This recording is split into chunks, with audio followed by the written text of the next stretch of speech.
Astro మార్గం ఛానల్కి స్వాగతం. నా పేరు Vijayalakshmi, Vedic and KP astrologer.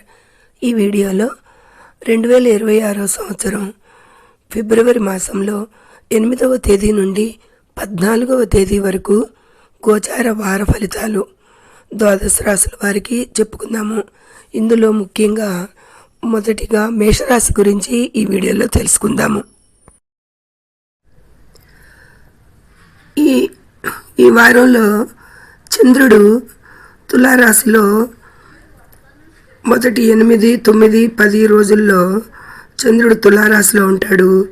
ఆ తదుపరి వృశ్చిక రాశిలో 11, 12 తేదీల్లో సంచరించి వారాంతానికి 13, 14 తేదీల్లో ధనుసు రాశికి చేరుకుంటాడు. అంటే ఈ 3 రాశుల్లోనూ కూడా చంద్ర సంచారం ఈ వారంలో ఉంటుంది అనేది చెప్పచ్చు. అయితే ఖగోళంలో ఇతర గ్రహాలు మిథున రాశిలో గురు సంచారం చేస్తున్నాడు వక్రించి. కేతు సంచారం సింహరాశిలో జరుగుతోంది. ఇక కుజ రవిలు 13 వరకు కూడా రవి 13 వరకు సంచరించి 14న కుంభరాశికి వెళ్ళటం జరుగుతుంది చివరి రోజున. కుజుడు మాత్రం ఈ వారాంతం వరకు కూడా ఈ మకర రాశిలోనే సంచరిస్తాడు. ఇక శుక్రుడు, బుధుడు ఈ వారం అంతా కూడా అక్కడే సంచరిస్తున్నారు కుంభరాశిలో. అలాగే రాహువు కూడా కుంభరాశిలో సంచరిస్తున్నాడు అనేది చెప్పచ్చు. శని ఇక మిథున రాశిలో సంచారం చేస్తున్నాడు. ఇది అట్ ప్రజెంట్ గ్రహాల స్థితిగతులు ఈ వారంలో అనేది సూచించడం జరుగుతుంది. వీటి ఆధారంగా ఈ కుజ రవుల మూలంగా కొంచెం మనస్తత్వం దూకుడుగా ఉండేది కనిపిస్తుంది. రాహు, బుధ, శుక్రులు కొద్దిపాటి దాంపత్య జీవితంలో అనుకూలతలు తక్కువ సూచిస్తాయి. శని దృష్టిలు, ప్రత్యేక దృష్టిలు, గురు ప్రత్యేక దృష్టిలుకి వీటన్నిటికీ కూడా సమన్వత్వానుగుణంగా వీటి దృష్టి, యుతి, చంద్ర ఆధారిత ఫలితాలు రాశుల వారీగా తెలుసుకుందాము. అయితే ఈ మేషరాశి వారికి ఖగోళంలో గ్రహాలు వారాంతానికి కుంభరాశిలో 5 గ్రహాలు అనుకూలిస్తాయి లాభస్థానంలో అని చెప్పచ్చు. ముందుగా అయితే గనక రవి, బుధ, రాహువులు ఉంటారు. తర్వాత శుక్రుడు, బుధ, రాహు, శుక్రుడు 13 వరకు కూడా ఉండటం జరుగుతుంది. కుంభరాశిలో సంచరిస్తారు. 14వ తేదీన రవి కూడా చేరటం వల్ల 5 గ్రహాల సంచారం జరుగుతుంది అనేది చెప్పచ్చు. అంటే 4 గ్రహాల సంచారం, శుక్రుడు, బుధుడు, రవి, రాహువు కూడా. ఈ రాహువు రవితో కలిసినప్పుడు పితృదోషాలుగా చెప్తారు.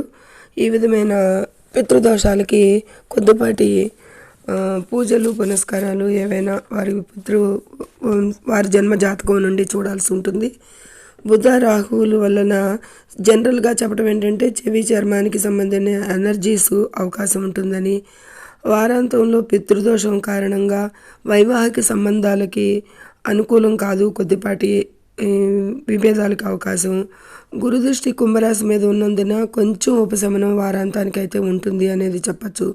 అదేవిధంగా గురుదృష్టి చంద్రునితో కలిసిన రోజు చంద్రుని నుండి కేంద్రంలో ఉన్న చాలా మంచి ఫలితాలు ఉంటాయి అనేది అందరికీ తెలిసిన విషయమే. అయితే శని దృష్టి గ్రహాల మీద లేదు, రాశుల మీదనే ఉన్నది. ఆఖరి శని దృష్టి ధనుసు రాశి మీద, అంటే మేషరాశి వారికి 9వ రాశి మీద శని దృష్టి ఉంటుంది. వారాంతంలో శని 10వ దృష్టి చంద్రుని మీద పడుతుంది. ఆ రోజున చంద్రుడు ధనుసు రాశిలో సంచరించడం జరుగుతుంది. ఏది 13, 14 తేదీల్లో. కాబట్టి మానసిక అశాంతి, ఒత్తిడి కనిపిస్తుంది. ఓర్పుగా ఉండాలి అనేది సూచిస్తుంది. ఇది జనరల్గా అన్ని రాశుల వారికి. మేషరాశి వారికి అయితే కనుక 4 గ్రహాల అనుకూలత కొద్ది కాలంగా లేదు. ఈ మధ్యకాలంలో ఈ 5 గ్రహాల అనుకూలతలు అనేవి మేషరాశి వారికి చాలా అనుకూలం అనేది చెప్పచ్చు ఈ వారంలో ఈ విధమైనది. అయితే రాశిని అనుసరించి ఫలితాలు ఎలా ఉంటాయి, మిగతా ఫలితాలు అనేది చెప్పుకుందాం. ఇక విద్యార్థులకైతే వారం మధ్యలో ఏకాగ్రత లోపించే అవకాశం ఉంటుంది. అంటే మేషరాశి వారికి చంద్రబలం మధ్యలో 10, 11, 12 తేదీల్లో ఉండదు.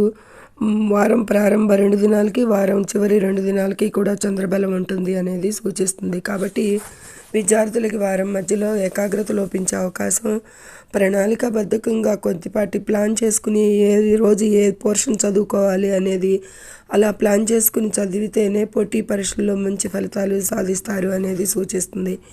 ఇక ఆరోగ్యపరంగా అయితే కనుక ప్రత్యేక శ్రద్ధ అవసరం ఈ వారంలో ఈ మేషరాశి వారికి. ముఖ్యంగా డయాబెటిక్ పేషెంట్స్, అంటే షుగర్ ఉన్నవాళ్ళు ఆహార నియమాలు మంచిగా పాటించాలి. మానసిక ఒత్తిడి పెరగకుండా చూసుకోవడం కూడా మంచిది. ఎందుకంటే వారం మధ్యలో చాలా మానసిక ఒత్తిడి, అశాంతికి లోనవుతాం జరుగుతుంది 3 రోజులు.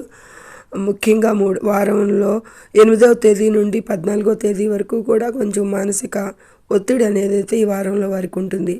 ఇక ఉద్యోగస్తులకైతే అధికారుల నుండి కొంత ఒత్తిడి ఎదురైనా కానీ, ప్రైవేట్ రంగంలో ఉండే వారికి అయితే కనుక ప్రమోషన్లు వచ్చే సూచనలు ఉన్నాయి అనేది సూచిస్తుంది. సాధ్యమైనంత వరకు కూడా సహోద్యోగుల విషయాల్లో జోక్యం చేసుకోకుండా ఉండటం ఈ మేషరాశి వారికి చాలా ఉత్తమంగా సూచించడం జరుగుతుంది ఈ వారంలో. ఇక ఆర్థిక పెట్టుబడులు, భారీ ధనలాభాలు పొందే అవకాశం అయితే ఉంది. వారాంతానికి లాభస్థానంలో 5 గ్రహాల సంచారం అంటే చంద్రుడు ధనుసు రాశిలో చంద్రుడు ఆఖరి 2 రోజులకి చంద్రబలం ఉంటుంది. అక్కడ 4 గ్రహాల చతుర్రాహి కూడా జరుగుతుంది. కాబట్టి 5 గ్రహాల అనుకూలతలు ఉంటాయి. భారీ ధనలాభాలు పొందే అవకాశం అయితే ఉంటుంది 10వ స్థానం అనుకూలత వల్ల. అయితే కొత్త పెట్టుబడులు పెట్టే ముందు పరిస్థితులను లోతుగా విశ్లేషించి ఎక్స్పర్టుల సలహా తీసుకుని పెద్ద మొత్తంలో పెట్టుబడులకైతే కొంచెం ఆచితూచి వ్యవహరించాల్సి ఉంటుంది. ఇక పెండింగ్ పనులు కానీ, ఆస్తి విషయాలు కానీ, భూమి లేదా భవనాలు కొనుగోలుకి, విక్రయాలకి, ఈ విషయాలకి సంబంధించిన ప్లాన్స్ ఈ వారంలో వారికి ఏదైనా ముందు నుంచి ప్లాన్ ఉండుంటే కనుక ఈ విషయాలకి ఈ వారంలో అవి జరుగుతాయి అనేది సూచిస్తుంది. పెండింగ్ పనులు సునాయాసంగా పూర్తి కావడానికి ఈ సమయం అనుకూలంగా ఉంది అనేది సూచిస్తుంది ఈ మేషరాశి వారికి ఈ వారంలో. ఇక అవివాహితులకైతే కనుక అనుకూలమైన సంబంధాలు వచ్చే అవకాశం ఉంది. వైవాహిక జీవితం ఆనందంగా ఉంటుంది అనేది చెప్పచ్చు. జీవిత భాగస్వామితో కూడా సాన్నిహిత్యం మెరుగుపడుతుంది అనేది. అడపదడప చిన్న చిన్న సమస్యలు వచ్చినా ఓవరాల్గా భాగస్వామితో సాన్నిహిత్యం మెరుగుపడుతుంది. ఇక కుటుంబంతో కలిసి ప్రయాణాలు చేసే సూచనలు అయితే కనిపిస్తున్నాయి.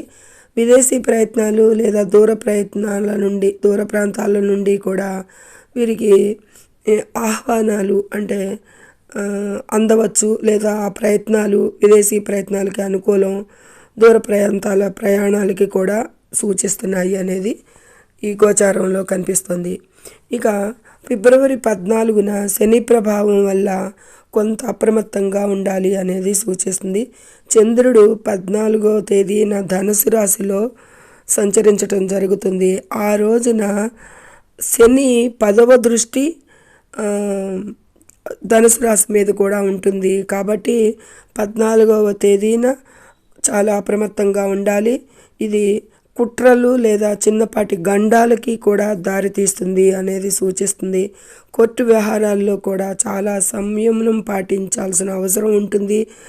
వీలైతే కోర్టు కేసులు వాయిదా వేసుకోగలిగిన వారు వాయిదా వేసుకోవచ్చు.